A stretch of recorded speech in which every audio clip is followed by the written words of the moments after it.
ఒక రాష్ట్రానికి ముఖ్యమంత్రిని ఎవరు డిసైడ్ చేస్తారు? గవర్నర్కు ఉన్నటువంటి విచక్షణ అధికారాలు ఏంటివి? గవర్నర్ తలుచుకుంటే ఏమైనా చేయొచ్చా? లాంటి విషయాలతో వీడియో క్లియర్గా ఉంటుంది. భారత రాజ్యాంగం అందరూ తెలుసుకోవాలి. మన రాజ్యాంగం కేవలం పుస్తకం కాదు, మనల్ని రక్షించే ఆయుధం. ఈరోజు అయితే 164వ ఆర్టికల్ స్టార్ట్ కాబోతుంది. భారత రాజ్యాంగంలోని ఈ ఆర్టికల్ చాలా విషయాలు చెప్తుంది. ఒక్కొక్కటిగా చూద్దాము.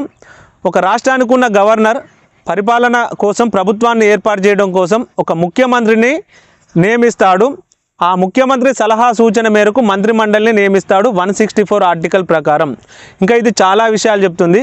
మరి ఎంతమంది మంత్రులు ఉండాలన్నప్పుడు ఆ రాష్ట్రంలో ఎమ్మెల్యేల సంఖ్య ఎంతైతే ఉంటుందో దాంట్లో 15% మించకుండా మంత్రులు ప్లస్ ముఖ్యమంత్రి కలిపి ఉండాలని మనకు ఈ 164 ఆర్టికల్ చెప్తుంది. అదేవిధంగా ఈ మంత్రులందరూ కూడా గవర్నర్ సమక్షంలో ప్రమాణ స్వీకారం చేస్తారు.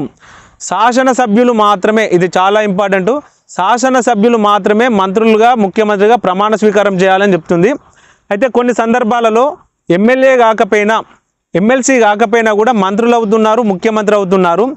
అది ఈ 164 ఆర్టికల్లో ఏ విధంగా ఉంటుందంటే, ఒకవేళ ఎవరైనా అలా ఎమ్మెల్యే కాకపోయినా, ఎమ్మెల్సీ కాకపోయినా మంత్రి కానీ ముఖ్యమంత్రి కానీ అయితే ప్రమాణ స్వీకారం చేసిన 6 నెలల్లోపు అతడు ఎమ్మెల్యేగానన్నా ఉండాలి, ఎమ్మెల్సీగానన్నా సభ్యత్వం పొంది ఉండాలని చెప్పేసి 164 ఆర్టికల్ చాలా విషయాలు చెప్తుంది.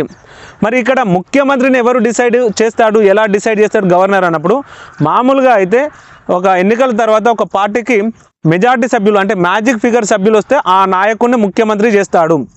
కానీ కొన్ని సందర్భాలలో ఏ పార్టీకి కూడా మెజార్టీ రాదు, అంటే మ్యాజిక్ ఫిగర్ అనేది రాదు. అలాంటి సందర్భంలో గవర్నరు ఉన్నటువంటి విచక్షణ అధికారం ప్రకారం ఎవరిని పిలిస్తే వారు ముఖ్యమంత్రి అవుతారు, వాళ్ళకు కొంత టైం ఇస్తాడు. ఆ టైంలో గల మెజార్టీ సభ్యుల సహకారం తీసుకొని బల నిరూపణ పరీక్షలో నెగ్గాలని చెప్పేసి అతనికి కొంత గడువు ఇస్తాడు గవర్నర్కు ఉన్నటువంటి విచక్షణ అధికారం.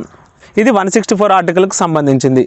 165 ఆర్టికల్ ఏం చెప్తుంది అంటే, ఇలా ఏర్పడ్డ రాష్ట్ర ప్రభుత్వానికి న్యాయ సలహాలు ఇవ్వడానికి ఒక సీనియర్ అడ్వకేటును సలహా న్యాయవాదిగా నియమిస్తాడు. ఇతన్ని అడ్వకేట్ జనరల్ అంటారు. దేశంలో అయితే రాష్ట్రపతి 76 ఆర్టికల్ ప్రకారం కేంద్రానికి న్యాయ సలహాలు ఇవ్వడానికి నియమించే వ్యక్తిని అటార్నీ జనరల్ అంటారు. రాష్ట్రంలో అయితే అడ్వకేట్ జనరల్ అంటారు. అదేవిధంగా 166 ఆర్టికల్ ప్రకారం గవర్నరు ముఖ్యమంత్రి సలహా మేరకు మంత్రులకు వివిధ శాఖలను కేటాయిస్తాడు.